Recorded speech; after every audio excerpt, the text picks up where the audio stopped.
Today is a Robotic Technology Expo by Motoman. They have brought in to present to all the industry.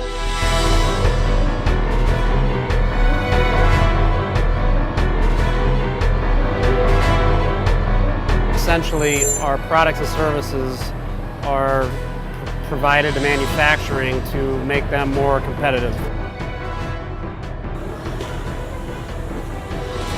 All new technology coming out, so we have to get everybody on board quickly.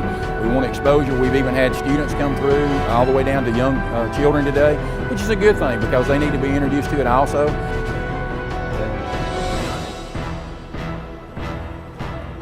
We want them exposed at a young age so we can get them into the automation field, so that we can also get them interested in going on to our community colleges and getting training there. Oh, we got to continue to do things like what Alabama's doing in the investment in this facility and bringing manufacturers and students to places like this and getting people into the manufacturing field. That's my only concern, is that kids are going outside of the manufacturing area, and that's going to take away from the pool of available resources to be in manufacturing.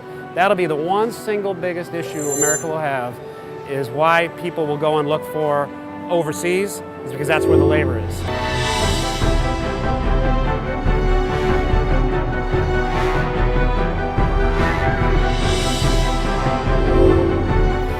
It's kind of mind-blowing because it's really hard to believe all these robots can do humanized things. Well, I think it's pretty cool. I didn't know all this, stuff was kind of possible. Especially the accuracy of the robots. It's pretty amazing.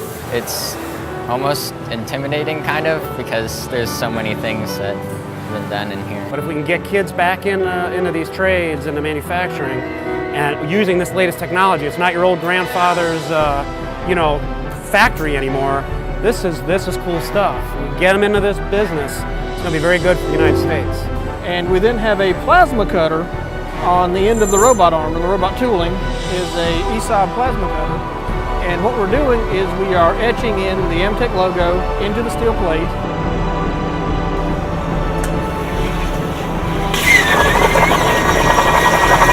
And we're demonstrating two different uses of the plasma cutter.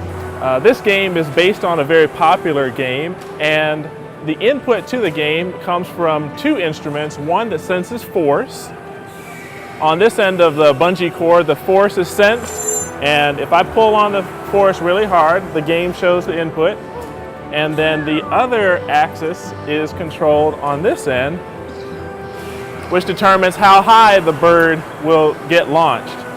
The output becomes the result of the bird hitting the building, knocking the building down, and if you destroy all the blocks, you win the game.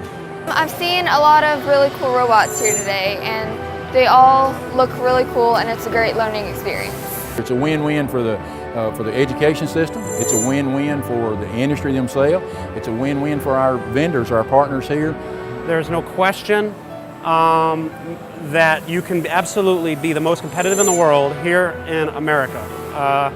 But you've got to deploy the best manufacturing practices. You've got to train your people to be as good as anywhere in the world. And you've got to deploy technology, i.e. robotics, automation, the latest and greatest in machinery.